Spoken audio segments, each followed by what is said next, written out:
विद्यार्थी मित्रांनो, BAच्या शिक्षणक्रमामध्ये मराठी विषयाचा अभ्यासक्रम आहे। या अभ्यासक्रमात पहिल्या वर्षाला साहित्य प्रकार या पुस्तकामध्ये आपल्याला 2 कथांचा अभ्यास करायचा आहे।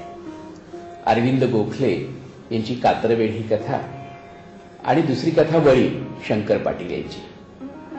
तसंच नंतरच्या वर्षी वाङ्मय प्रकार या अभ्यासक्रमामध्ये कथा या विषयाचं एक संपूर्ण पुस्तकच तुम्हाला अभ्यासायचं आहे। त्याच्यामध्ये एकूण 6 कथा आहेत। गंगाधर गाडगिळांपासून गौरी देशपांड्यांपर्यंत अशा साधारणतः 1945 नंतरच्या कथा त्याच्यामध्ये येतात। कथा हा विषय तसा तुम्हा आम्हाला रोजचा परिचयाचा आहे। लहानपणापासून आपण कहाणी ऐकतो, गोष्ट ऐकतो।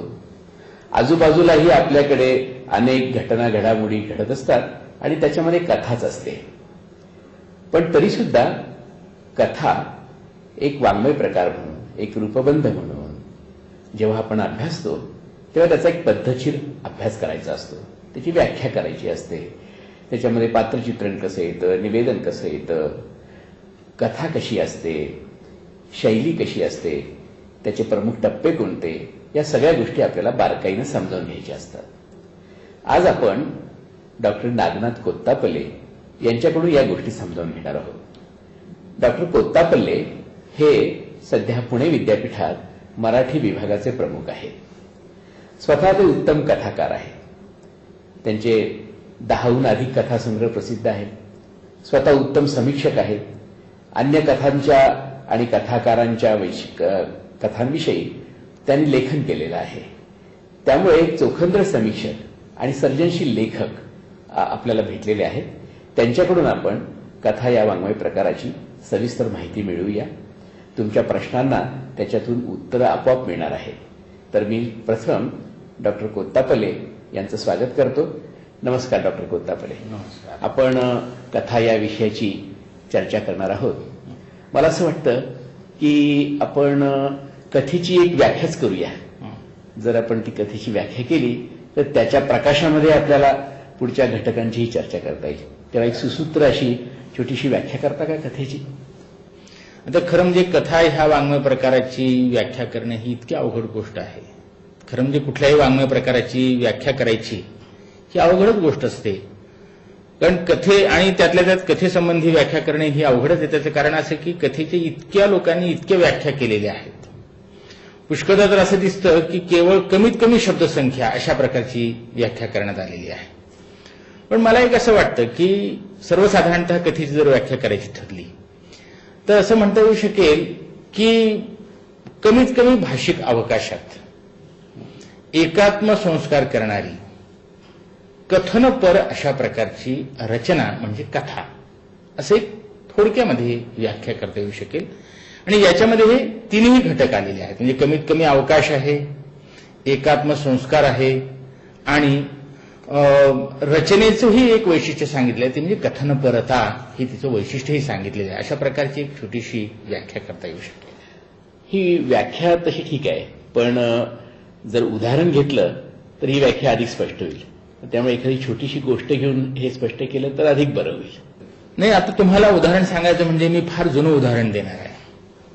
म्हणजे अगदी 12व्या शतकामधल्याच एका कथेचं उदाहरण देतो। आणि ही जी कथा आहे ही कथा आहे ती दृष्टांत पाठामधली कथा आहे। तुम्हाला मोठं आश्चर्य वाटेल, गंमत वाटेल की 12व्या शतकामध्ये दृष्टांत पाठ नावाचा जो एक ग्रंथ आहे महानुभाव साहित्यामधला, महानुभावी यांचा, त्या ग्रंथामध्ये 10 ते 12 अशा छान कथा आलेल्या आहेत। त्याच्यामधली परिसाचा दृष्टांत या नावाचा एक दृष्टांत आहे। छोटीशी कथा आहे, म्हणजे साधारणतः एक 15 ते 20 ओळीमध्ये मावेल एवढ्या प्रकारची ती कथा आहे। या कथेमध्ये कथेचा जो प्रारंभ होतो तो प्रारंभ असा आहे की थोडा थोडा थोडा थोडा पाऊस पडतो आहे आणि अशा पावसामध्ये एक साधू पुरुष एका घराच्या जवळ येतो आणि त्या घरामध्ये आश्रय मागतो।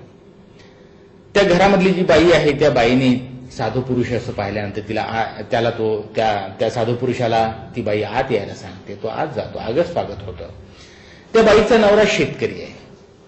हा थोड्या वेळानंतर घरी येतो आणि त्यालाही फार आनंद होतो की साधू पुरुषाला आपल्याकडे बोलावलेला आहे, त्याचं आगस्वागत करण्याची संधी आपल्याला मिळालेली आहे. अशा प्रकारे त्यालाही फार आनंद होतो. रात्री ते जेवण तयार करतात, साधू पुरुषाला जेवण देतात आणि दुसऱ्या दिवशी सकाळी तो साधू पुरुष पहाटे केव्हा निघून गेला काही माहिती नाही, पण तो निघून गेला. हा शेतकरी सकाळी उठून आपली सगळी अवजार, शेतीची जी अवजार आहेत, नांगर असेल, फाळ असेल, अशा प्रकारची अवजारं घेऊन तो शेतामध्ये निघून जातो. पहाटे अंधार असतानाच, झावळ अशा प्रकारचं अंधार म्हणजे प्रकाश अंधार असताना अशा अवस्थेत तो निघून जातो. शेतात जातो, ती अवजार तो वापरायला लागतो आणि एकही अवजार चालत नाही, ते वाकायला लागतं. त्याला अंधारात काही दिसत नाही आणि तो घरी येतो. परत घरी येतो आणि तो आपल्या बायकोला असं म्हणतो की पापिणी कवनाशी बिढारगी दिले. त्याला फार असं वाटतं की काहीतरी जादूगार असला पाहिजे आणि त्याने आपली सगळी अवजारं खराब केली. तोपर्यंत सूर्य हळूहळू उगवायला लागलेला आहे आणि एकदम ती जी अवजार आहे ती अवजार चकचकायला लागलेली आहे, पिवळजर्द अशा प्रकारची दिसायला लागलेली आहे. त्या साधू पुरुषाच्या स्पर्शाने ती सगळी अवजारं ही सोन्याची होऊन गेलेली आहेत. आता अशी ती गोष्ट आहे. आता या गोष्टीमध्ये तुम्हाला असं लक्षात येईल की शेतकरी आहे, शेतकऱ्याची बायको आहे आणि साधू पुरुष अशा 3 व्यक्ती आहेत. या गोष्टीच्या प्रारंभी पाऊस पडतो आहे, तो शेतकरी येतो आहे, त्या शेतकऱ्याची वस्त्र थोडीशी भिजलेली आहेत, आंबट ओली अशी वस्त्र झालेली असं त्यांनी म्हटलेलं आहे. किंवा पहाट झालेली आहे, प्रकाश यायला लागलेला आहे, सूर्य उगवलेला आहे आणि त्या कोवळ्या प्रकाशामध्ये सोनं जळावून उठलेलं आहे. अशा प्रकारची वातावरणाची निर्मिती होती आहे. किंवा तो शेतकरी शेतामध्ये गेलेला आहे आणि त्यांनी नांगर चालवायचा, वखर चालवायचा जो काही प्रयत्न केलेला आहे त्याच्यामुळे त्याला चालवता येत नाही ते, आणि मग तो एक प्रसंगही निर्माण झालेला आहे. तेव्हा साधारणतः व्यक्ती, वातावरण निर्मिती आणि ह्या सगळ्यामधून एक कथा ही पुन्हा हळूहळू साकार होत जाते. म्हणजे साधू पुरुषाचं घरी येणं आणि निघून जाणं, या अवकाशामध्ये साधू पुरुषाच्या पदस्पर्शाने त्याच्या घरातल्या लोखंडाचं सोनं होऊन गेलं, अशा प्रकारची एक जाणीव त्या ठिकाणी येते आणि ह्यातून एक हळूहळू कथा अशी निर्माण होत जाते असं आपल्या लक्षात येईल. हे झालं जुन्या कथेचं. पण जी मुद्रित कथा आहे त्या कथेच्या बाबतीत इतकं छोटेखानी रूप दिसत नाही. दृष्टांत पाठाचं आपण सांगितलं की वातावरण असतं, त्याच्यामध्ये पात्र कमी आहेत, 3च पात्र आहेत, 2-3च घटना घडतात, त्या नाट्यपूर्ण घडतात, चित्तवेधक आहेत, एखादा बोध आहे, एखादा संस्कार आहे, असे कहाणीचं किंवा दृष्टांत कथेचं ठीक आहे. पण ज्याला आपण लघुकथा म्हणतो, नवकथा म्हणतो, याच्यामध्ये असं स्वरूप राहिलेलं नाही, तर ते जरा स्पष्ट केलं तर बरं होईल. आता खरं म्हणजे कथेबद्दल बघायचं झालं तर कथेला एक प्रदीर्घ अशा प्रकारची परंपरा आहे. सर्व देशांच्या मध्ये, सर्व भाषांच्या मध्ये माणसाच्या माणूसपणाच्या जाणीवेपासूनच कथेला प्रारंभ झाला असं म्हणायला हरकत नाही. भारतामध्ये सुद्धा अशा प्रकारची कथा आली. पण ही जी जुन्या काळामधली कथा आहे, मग ती मराठीमध्ये दृष्टांत पाठात तुम्हाला दिसेल, बकरींच्या मध्ये काही ठिकाणी दिसेल, आख्यान काव्यांच्या मध्ये दिसेल. कथा नावाची गोष्ट ही जुन्या काळापासून आहेच आहे, पण आधुनिक कालखंडामध्ये खऱ्या अर्थाने या कथेला कथा या नावाचे रूप मिळालं, किंवा कथा हा वाङ्मय प्रकार साधारणतः इंग्रजी वाङ्मयाच्या आगमनानंतर, मुद्रणानंतरच्या काळामध्ये आलेला असं आपल्या लक्षात येईल. आणि आणखी एक वैशिष्ट्य असं सांगता येईल की कथा ही एक अशी गोष्ट आहे की जी अतिशय लवचिक म्हणू शकू आपण अशा प्रकारची. म्हणजे तिचा अतिशय छोट्यातला छोटा आविष्कारही जसा होतो तसा जी.ए. कुलकर्णींच्या कथा जर तुम्ही पाहिल्या तर प्रदीर्घ अशा प्रकारचा पट असणाऱ्या ही कथा आहे. पण जी.ए. कुलकर्णींची कथा ही काही कादंबरी नव्हे, ती कथाच आहे. किंवा कथेचं आणखी एक वैशिष्ट्य असं सांगता येऊ शकेल की जीवनातले सगळ्या प्रकारचे अनुभव कथा ह्या वाङ्मय प्रकारात व्यक्त करता येतात. जसं तुम्ही आता वळीबद्दल विचारलं की ग्रामजीवनामधला अनुभव या कथेमधून प्रकट झालेला आहे आणि ग्रामजीवनामधला वृद्ध माणसांच्या संदर्भातला हा अनुभव आहे. असं आपल्याला तुम्हाला असं लक्षात येईल. पहा की वळीव हा शब्दच एका अर्थाने अपरिचित असणारा शब्द आहे. वळीव म्हणजे साधारणतः उन्हाळ्याच्या दिवसामध्ये एकाएकी आभाळ भरून येणं आणि मग पावसाळा प्रारंभ होणं असं जे होतं त्याला वळीव असं म्हटलं जातं. अशा ह्या वळीवाच्या पावसाच्या दरम्यान एका लोकश्रद्धेच्या अनुषंगाने ही कथा फुलत जाते, विकसित होत जाते. ती लोकश्रद्धा काय आहे तर पायाळू माणूस जर असेल तर त्याच्यावरती वीज पडते. आणि त्याच्यापासून वाचायचं असेल तर मग अंगठी, पंचधातूंची अंगठी त्यांनी घालायला पाहिजे, अशा प्रकारची ती श्रद्धा आहे. आणि ही जी लोकश्रद्धा आहे, एका अर्थाने ग्रामीण जीवनामध्ये रूढी परंपरा यांना जसं महत्व असतं तसं लोकश्रद्धांनाही अतिशय महत्व असतं, लोकसंकेतांना महत्व असतं. किंबहुना लोकजीवनाचा कणाच मुळी या लोकश्रद्धा असतात असं आपल्याला लक्षात येईल. तर या कथेमध्ये सुद्धा अशा प्रकारची एक श्रद्धा आहे की वळीवाचा पाऊस सुरू झाला आणि हा जो पायाळू असलेला म्हातारा आहे, हा म्हातारा अस्वस्थ होतोय, कारण विजा चमकतायत, कडकडतायत, ढग सगळे भरून आलेले आहेत आणि त्याच्याकडे त्याची ती अंगठी नाही, तो अस्वस्थ झालेला आहे. तिकडे त्याची जी बायको आहे ती म्हातारी अशा प्रकारची तीही आपल्या नवऱ्याकडे ही अंगठी नाही याच्यामुळे चिंताक्रांत होते, अंगठी पाठवायचा प्रयत्न करतात. तर खरं म्हणजे या संपूर्ण कथेमध्ये मला काय वाटतं की वळीवाच्या पावसाच्या निमित्तानं आयुष्यभर एकमेकाबरोबर राहिलेले जे जोडपं आहे त्यांच्या मनामधला जो स्नेहभाव आहे, जी स्निग्धता आहे, ही प्रकट करणं हा शंकर पाटलांचा हेतू आहे. ग्राम परिसरामध्ये वावरणारं हे म्हातारं जोडपं एकमेकावरती किती नितांत प्रेम करतं, कसं एकमेकासाठी भरून येतं, हा अनुभव त्यांना सांगायचा आहे. त्यांना वळीवाच्या पावसाचा अनुभव सांगायचा नाही. वळीवाचा पाऊस हे निमित्त आहे. आपण हे चांगलं स्पष्ट केलंय, पण जे मराठी कथेमधले प्रमुख टप्पे आहेत ते जर आपण सांगितलं तर मला असं वाटतं की एकंदर मराठी कथेच्या वाटचालीचा एक पट आपल्या डोळ्यासमोर येईल आणि त्यातून कथेच्या इतिहासाच्या दृष्टिकोनातून काय बदल झाले याचा एखादा आलेख आपल्याला काढता येईल. गाडगिळांची नवकथा या अभ्यासामध्ये आहे आणि आपण त्याला नवकथा म्हणतो. दुसऱ्या महायुद्धानंतर ही कथा आली असंही आपण म्हणतो. एकदम हे जे नववळण आहे, हे नववळण नेमकं आपण कसं सांगाल?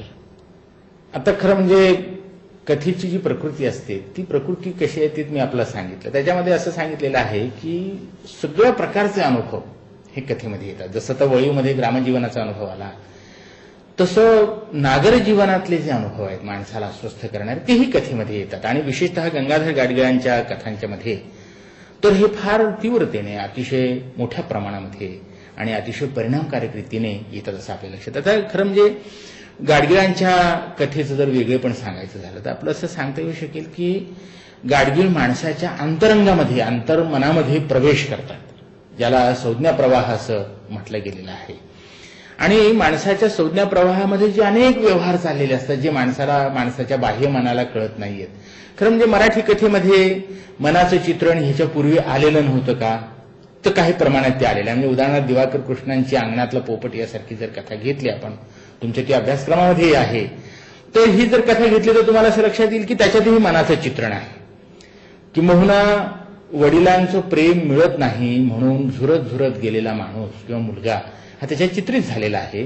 पण गाडगिळांचं जे मनाचं चित्रण आहे हे त्याच्याही पलीकडे जातं. आणि हा जो मध्यमवर्गीय माणूस आहे, मुंबईच्या महानगराच्या प्रचंड मोठ्या जगडव्याळ व्यापामध्ये सापडलेला माणूस आहे, या आधुनिकीकरणाच्या रेट्यामध्ये चेपलेला माणूस आहे, या माणसाचे सगळेच व्यवहार हे सहजासहजी उलगडत नाहीत. आणि त्यामुळे माणसाच्या अंतरंगामध्ये प्रवेश करणं हे गाडगिळांच्या दृष्टीने फार महत्वाचं ठरत आहे असं आपल्याला लक्षात येईल. आणि त्या दृष्टीने गाडगीळ माणसाच्या अंतरंगाचं तर दर्शन घडवतातच, पण त्याबरोबरच हे जगडव्याळ पसरलेलं हे जे महानगर आहे, हे जे यंत्रयुग आहे, ज्या यंत्रयुगामध्ये माणसाच्या जीवनाची किंमत उरलेली नाही, एका अर्थाने माणूस स्वस्थ होऊन गेलेला आहे. आणि त्याही पलीकडे जाऊन सांगायचं तर ही जे संबंध नागर संस्कृतीच मुळी किडत चाललेली आहे, हा जो अनुभव आहे हा अनुभव गाडगीळ मोठ्या समर्थपणे प्रकट करतात. गाडगिळांच्या बरोबर तुम्हाला असं लक्षात येईल की अरविंद गोखले हे सुद्धा अशाच प्रकारचा अनुभव आपल्या काही कथांच्या मधून प्रकट करताना दिसतात. म्हणजे अर्थात आपल्या अभ्यासक्रमात असणारी जी कथा आहे त्या कथेमध्ये तो अनुभव नाहीये, पण मंजुळा ही जी त्यांची कथा आहे त्या कथेमध्ये अशा प्रकारचा अनुभव प्रकट होताना आपला दिसतो. पण नवकथेचं आणखी एक जे महत्वाचं वैशिष्ट्य आहे आणि ते वैशिष्ट्य कोणतं तर माणसाच्या अंतर्मनाला स्पर्श करणं, हे नवकथेचं खरं वैशिष्ट्य आहे आणि महत्वाचं वैशिष्ट्य आहे. या दृष्टीने जर तुम्ही विचार करायला लागला तर अरविंद गोखल्यांची आपल्या अभ्यासक्रमामध्ये असणारी जी कथा आहे कातरवेळ ही जी कथा आहे, तर ही कथा या दृष्टीने मोठी लक्षणीय असं आपलं म्हणता येऊ शकेल. कारण या कथेमध्ये माहेरपणाला आलेली किंवा पहिल्यांदाच माहेरपणाला आलेली, फार दिवसानंतर माहेरपणाला आलेली अशी जी एक मुलगी आहे, अजूनही तिचं बालपण अजून संपलेलं नाही, अशी अवखळ आहे, नवथर आहे, अशा प्रकारची अशी एक स्त्री माहेरी येते आहे आणि तिला किती गप्पा मारू आपल्या आईशी, आपल्या वडिलांशी, आपल्या भावंडांशी, अशी ती हवेमध्ये आहे असं आपल्या लक्षात येईल. पण दुसऱ्या दिवशी संध्याकाळी कातरवेळी, या कातरवेळीचा जो एक मनावरती होणारा परिणाम आहे, ही जी संध्याकाळ ही माणसाला अंतर्मुख करते, माणसाला आपल्यामध्ये बघायला सांगते, माणसाला आपल्यात स्वतः शोधायला सांगते आणि तिला तिच्या पूर्व आयुष्यात काही क्षण येऊन गेलेला अविनाश आठवायला लागतो. हे जे आठवणं आहे, हे आठवणं म्हणजे एका अर्थाने कातरवेळेचा आणि त्या स्त्रीच्या अंतर्मनाचा लेखकाने घातलेला संबंध आहे असं आपल्या लक्षात येईल. तेव्हा हे जे आधुनिक काळ ज्याला आपण म्हणू, या आधुनिक काळामध्ये गाडगीळ असतील, गोखले असतील, भावे असतील यांनी जर काही केलेलं असेल तर ते महानगराचं दर्शन घडवलं, यंत्रयुगाचं दर्शन घडवलं.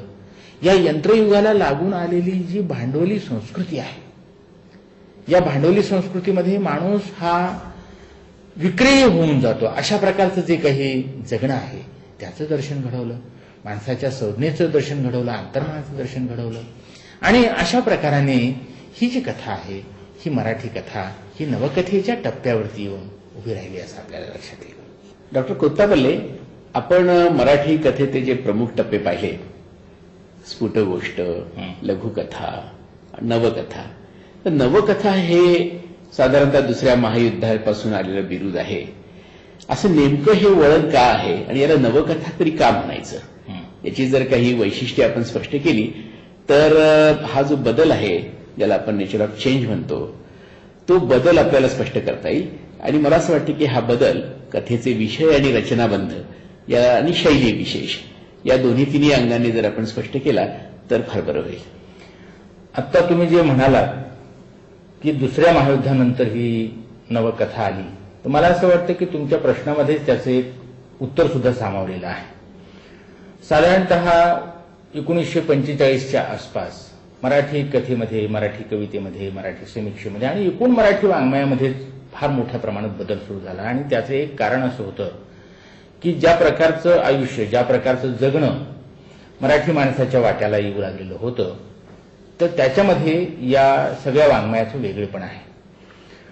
म्हणजे आपलं असं लक्षात येईल की साधारणतः 45 नंतरच्या काळामध्ये एकीकडे या महायुद्धांच्यामुळे विदीर्ण झालेली माणसांची मनं आहेत, तर दुसरीकडे ही जी प्रचंड मोठ्या प्रमाणामध्ये विस्तृतपणे वाढत जाणारी ही जी महानगरं आहेत आणि ह्या महानगरामध्ये माणसाच्या अस्तित्वाला प्राप्त झालेलं एक अतिशय क्षुद्र अशा प्रकारचं स्वरूप, हे एक त्याचं दुसरं कारण सांगता येऊ शकेल. आणि ह्या सगळ्या सामाजिक वास्तवाच्या पार्श्वभूमीवरती मराठीतला लेखक, मग ते गंगाधर गाडगीळ असतील, अरविंद गोखले असतील किंवा व्यंकटेश माडगूळकर असतील, भावे असतील किंवा नंतरचे थोडेसे पुढे आलेले शांताराम असतील, शंकर पाटील असतील, तर ह्या सगळ्या लेखकांच्या पुढचा जो सगळ्यात महत्वाचा प्रश्न होता तो असा की या सगळ्या एवढ्या मोठ्या विश्वामध्ये माणसाचं काय स्थान आहे आणि माणूस काय आहे असा त्यांच्या पुढचा प्रश्न होता. या प्रश्नांची सोडवणूक करण्यासाठी किंवा या प्रश्नाच्या निमित्ताने माणूस समजावून घेण्याच्या दृष्टीने त्यांना आतापर्यंत जी रूढ अशा प्रकारची परंपरेने आलेली जी कथा होती, या कथेचा रचनाबंध हा अपुरा पडायला लागला किंवा या कथेच्या रचनाबंधामधून आपल्याला जे सांगायचं ते व्यक्त करता येत नाही असं वाटायला लागलं. आणि या सगळ्या प्रक्रियेमध्ये घडलं असं की कथेचा जो एक पारंपरिक अशा प्रकारचा साचा होता किंवा पारंपरिक अशा प्रकारचं जे रूप होतं, तर त्याच्यामध्येच मोठा बदल झाला. म्हणजे उदाहरणार्थ 1945च्या नंतरच्या काळामधली कथा ही रूढ अर्थाने कथानक प्रधान कथा राहिली नाही. म्हणजे तिने कथानकाची जी चौकट असते ही चौकट झुगारून दिली आणि ही चौकट झुगारून दिल्याबरोबर कथेमध्ये इतक्या विविध प्रकारचे अनुभव यायला लागले, काव्यात्मक स्वरूपाचे अनुभव यायला लागले, जे आतापर्यंत मराठी कथेमध्ये आले नाहीत अशा प्रकारचे जीवनाच्या संदर्भातले विविध अनुभव यायला लागले. आणि एका अर्थाने मराठी कथा ही मुक्त झाली असं म्हटलं तरी चालेल. आता कथानक नसताना सुद्धा तिला कथा कशी म्हणायची असा प्रश्न त्या काळामध्ये उपस्थित झालेला होता, आजही उपस्थित होऊ शकतो कदाचित. ते याचे एक कारण असं आहे की आतापर्यंत लोकांना सवय अशी होती की रूढ अशा प्रकारची कथानकाची चौकट, म्हणजे गोष्ट असली पाहिजे असं मानलं जात होतं. परंतु इथून पुढच्या काळामध्ये मात्र गोष्टीपेक्षा सुद्धा एक विशिष्ट अशा प्रकारचा संस्कार मनावरती करणे, एक विशिष्ट अशा प्रकारचा ठसा मनावरती उमटविणे आणि एक विशिष्ट अशा प्रकारचा जीवनानुभव साकार करणे ह्याला महत्व प्राप्त झालं. गाडगिळांच्या कथेचं वगैरे आपण पाहिलं, तुम्ही या निमित्ताने मनोविश्लेषण कथांचा संबंधही जोडून दाखवला. पण खरं म्हणजे डॉक्टर कोत्तापल्ले, 1960 नंतरची जी 4 दशकं आहेत, ही 4 दशकं संपूर्ण जगामध्ये आणि मराठी वाङ्मयातही फार गजबजलेली दशकं आहेत. खूप नवे नवे प्रयोग वाङ्मयाच्या क्षेत्रामध्ये होत आहेत. थेट अगदी आपल्या मराठीपुरता जरी घेतलं तरी ग्रामीण साहित्य, दलित साहित्य, स्त्रीवादी साहित्य, विज्ञान साहित्य असे निरनिराळ्या प्रकारचे प्रवाह आलेले आहेत.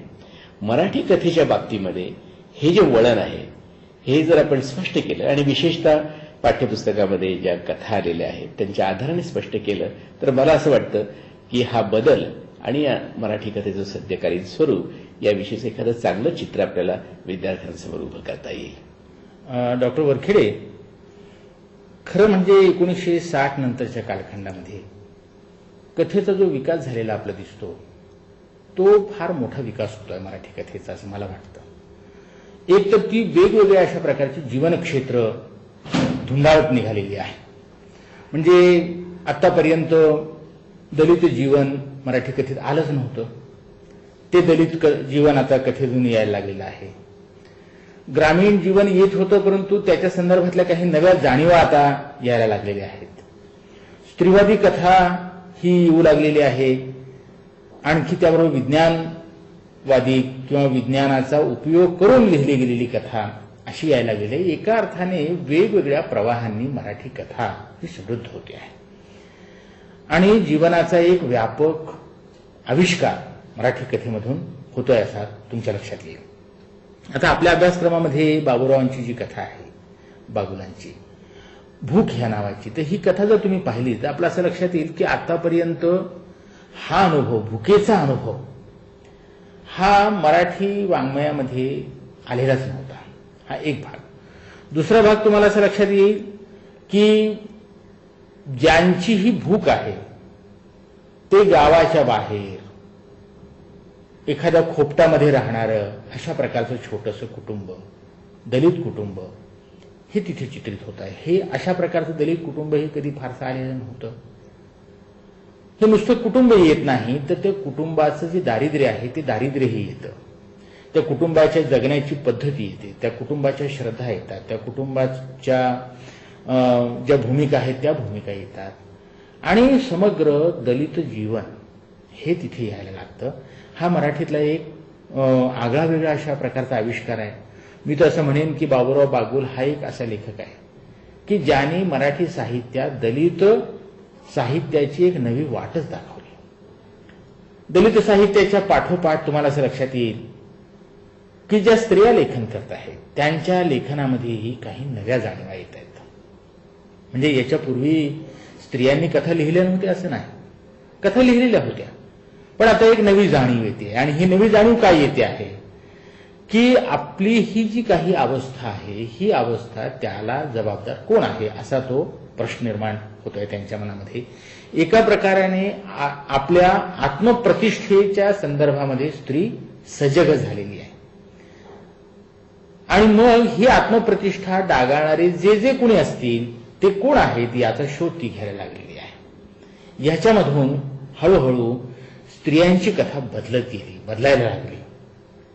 त्याचं नामकरणही झालं. त्याला स्त्रीवादी कथा म्हणजे स्त्रीच्या दृष्टिकोनातून संपूर्ण जगाकडे पाहण्याचा प्रयत्न करणं असा जो एक दृष्टिकोन आहे. त्याच्यात अनेक प्रकार आहेत, त्याच्याशी इथे कर्तव्य नाही, पण स्त्रीच्या दृष्टिकोनातून जगाकडे पाहणं हा जो एक मुख्य सूत्र आहे, हे जे मुख्य सूत्र आहे, ह्या सूत्राच्या अनुषंगानं मराठीतली कथा विकसित व्हायला लागली. आपल्याकडे अभ्यासक्रमामध्ये गौरी देशपांडेंची जी कथा आहे, ही कथा या संदर्भामध्ये पाहता येईल. तिच्यामध्ये जुना जो कथेचा फॉर्म आहे किंवा जुना जो कथेचा ढाचा आहे, साचा आहे, त्याचाच वापर केलेला आहे. काऊचिऊची गोष्ट ही कथा आपल्याला परिचित आहे, परंतु ह्या कथेला एका वेगळ्या संदर्भामध्ये गौरी देशपांडे घेऊन जातात. मग ती कथा काऊचिऊची आणि बालकथा राहतच नाही, ती प्रौढांची, प्रौढ माणसांच्या स्वार्थी व्यवहारांची अशी कथा होऊन जाते. आणि मग तो जो काऊ आहे, तो काऊ एका वेगळ्या रूपामध्ये, शोषित अशा प्रकारच्या स्त्रीच्या रूपामध्ये परिवर्तित होऊन जाते, असं आपल्या लक्षात येईल. ती जी चिमणी आणि चिमणा हे जे जोडपं आहे, हे जोडपं तुम्हाला असं लक्षात येईल की तेही अतिशय स्वार्थी आणि दुसऱ्यांना वापरून घेणारं कसं आहे, अशा प्रकारच्या रूपामध्ये ती दिसायला लागतं. म्हणून एकीकडे तुम्हाला असं लक्षात येईल की जुन्या काळापासून चालत आलेली लोककथा घ्यायची, परंतु तिच्यातला आशय मात्र नवा, आगळा वेगळा अशा प्रकारचा वापरायचा. या पद्धतीमुळे कथा ही अधिक परिणामकारक होत जाते. म्हणजे कथा हा वाङ्मय प्रकार जो अनेकविध अशा प्रकारचे प्रयोग करणारा वाङ्मय प्रकार असं जर आपण म्हटलं तर आपलं असं लक्षात येईल की गौरी देशपांडे यांची ही कथा म्हणजे सुद्धा एक आगळा वेगळा असा प्रयोग आहे असं म्हणता येऊ शकेल, असं मला वाटतं. विज्ञान कथा ही आलेली आहे, ग्रामीण कथेमध्ये ही नव्या जाणीवा आलेल्या आहेत असं तुम्हाला दिसेल. म्हणजे उदाहरणार्थ ग्रामीण जीवनामध्ये जे शोषण होत आहे, हे शोषण कोण करत आहे नेमकं हे मुळी कळत नाहीये. अशा प्रकारची एक नवी जाणीव येते असं आपल्या लक्षात येईल. किंवा ग्रामीण जीवनातले जे आदिबंध आहेत, म्हणजे उदाहरणार्थ नागिन ह्या कथेमधून साप आणि माणूस यांचा जो एक संबंध आहे तोही प्रकट होत आहे असं आपल्या लक्षात येईल. तर ही जी बदललेली कथा आहे, ही बदललेली कथा नव्या जाणीवा घेऊन येते, विस्तृत अशा प्रकारचं जीवनपट घेऊन येते आहे आणि त्याच्यातून मराठी कथा समृद्ध होत चाललेली आहे असं आपल्या लक्षात येईल. एका अर्थाने मराठी कथा किंवा कुठलीही कथा, तिचा प्रवास जर बघायचा झाला तर ती गोष्ट, कहाणी, इथून तो प्रवास सुरू झाला. वळणावळणाने वळत वळत वळत ती नवकथा तिथपर्यंत आली. त्याच्याही आधी ती स्फुट गोष्ट होती हरिभाऊंची. त्यानंतरच्या काळामध्ये, जी 60 नंतरच्या काळामध्ये ती अधिक प्रयोगशील झाली असं आपल्याला म्हणता येऊ शकेल. वा, म्हणजे मराठी कथेचं भवितव्य उज्ज्वल आहे. चांगला निष्कर्ष काढला. धन्यवाद डॉक्टर कोत्तापल्ले. विद्यार्थी मित्रांनो, आत्ताच आपण डॉक्टर कोत्तापल्ले यांच्याबरोबर जी चर्चा केली त्यातून तुमचं लक्षात आलं असेल की स्फुट गोष्टीपासून जी मराठीमध्ये लिखित कथा सुरू झाली त्याला खूप जुनी परंपरा होती. कहाणी, दृष्टांत, आख्यान अशा लोकपरंपरेतून कथा आली. लिखित परंपरेमध्ये ती वाढली, विस्तारली. जीवन जसं बदललं तसतसं ती कथा अधिकाधिक गुंतागुंतीची होत गेली आणि जीवनातली आव्हानं आणि कथेतल्या अनुभवांची आव्हानं या गोष्टी बरोबरच चालत आलेल्या आहेत. म्हणून जसं जीवन तशी कहाणी असा चांगला निष्कर्ष या आपल्या चर्चेतून आलेला आहे. हा तुम्हाला अभ्यासाला नक्कीच उपयोगी पडेल. धन्यवाद.